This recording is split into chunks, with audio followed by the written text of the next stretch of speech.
बांग्लादेश के सियासी बदलाव ने दुनिया भर को तशवीश में डाल दिया। बांग्लादेश में मौजूद भारतीय लोग डर की कैफियत में मुब्तला। मुत्तादिद अफराद भारत वापस जाने लगे। हसीना वाजिद के पावर से जाने के बाद अपोजिशन जमात खुलकर मैदान में आ गई। खालिदा जिया के बेटे की भी वतन वापसी।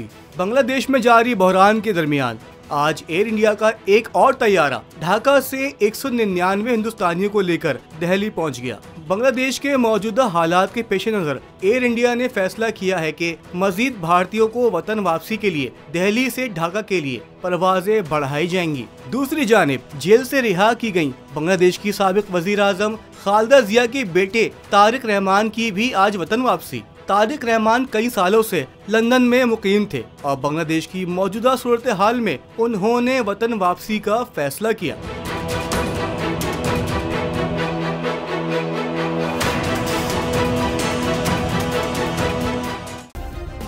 सब्सक्राइब करें और बेल दबाएं ताकि कोई खबर रह न जाए।